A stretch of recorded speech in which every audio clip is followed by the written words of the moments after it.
Hey guys, Key here for TheButtonSmashers.com, and this is our review for Pro Evolution Soccer 2019 Lite.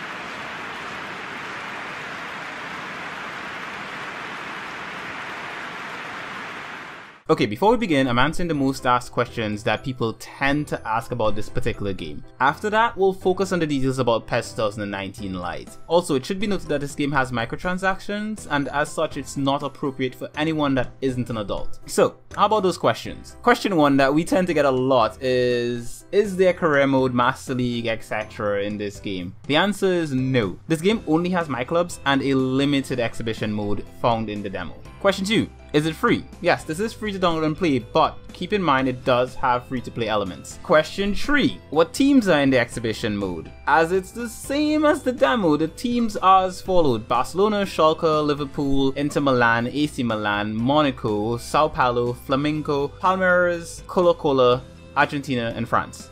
Question 4. How big is the game? On the PlayStation 4, it took up 33 gigs. On my PS4, I believe the PC version may be slightly bigger. Question 5. Can you use import files? The answer is yes, you can use import files and patch in the kits and all that kind of good stuff. Question 6. Can you play local multiplayer in exhibition mode? Yes, yes you can. So, shall we talk about the game in more detail now? Yeah, I think we should. Big chance!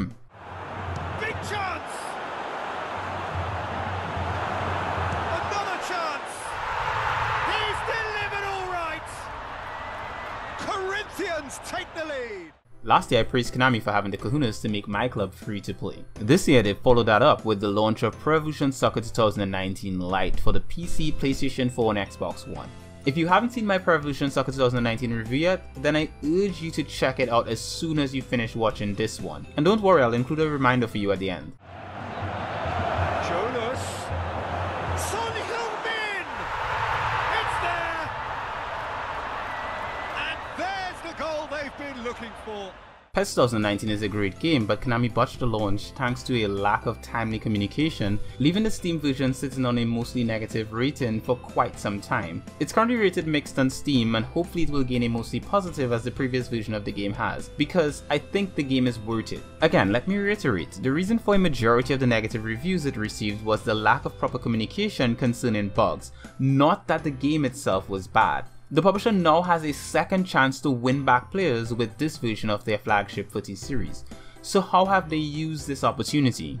One of the things I've noticed over the years is that people love free. You slap free on a rock and suddenly everyone wants a rock. Slapping free on a game like PES does the exact same thing. PES 2019 Lite offers players the full engine and roster of players available in the main game. The only real exclusion is the omission of most non-My Club modes, and that's quite a deal if you ask me. Visually, the game looks just as good as the full version of PES 2019, and that's because it is PES 2019, just stripped down a bit. The main focus of this is of course My Clubs, Konami's fantasy football mode. This year the publisher has slightly added to the options on offer, but again, the main focus is My Clubs. If you're a player looking for a single player experience, then buy the full game. If all you care about is My Clubs, then get PES 2019 Lite. The included options we got this year include offline exhibition matches from the demo, edit, and skill training. These additions, though they may seem like side attractions, are actually to enhance the experience for My Club. You see, you can use the skill training exhibition mode to earn extra GP, and the edit mode allows you to patch in kits, team names, and more. They basically bolster the primary mode, but don't distract from it.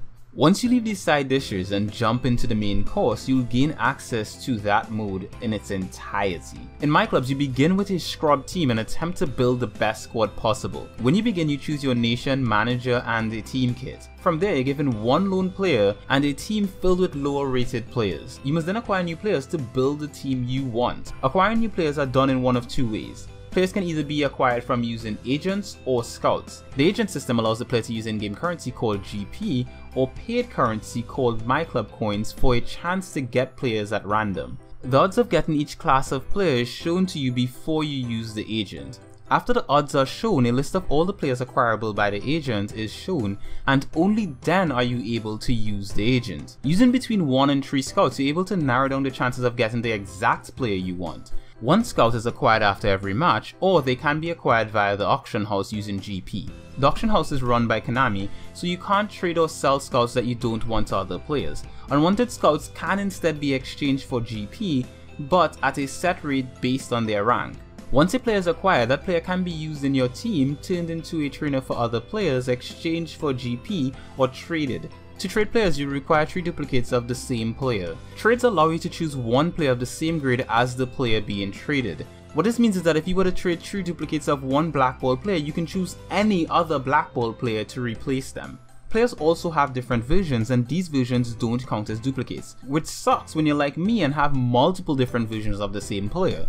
What you end up having to do in this situation is turn them into trainers if they're featured duplicates, because they don't repeat, or at least they haven't so far. After you have a team you like, you can start tackling ranked, single, and multiplayer challenges. You're also able to play friendly matches and co-op. Players will also be able to compete in the PES League. This will also allow players to qualify for global events by participating in co-op 3v3 online championships and timed limited tournaments. PES 2019 Lite also has the same training system and other systems available in the main game. Players can be trained to improve their base stats, learn new skills, and to become better in positions that they have the affinity for. In short, this is exactly the same experience from PES 2019. From free-tiered players to weekly gifts and promotions, it's all here.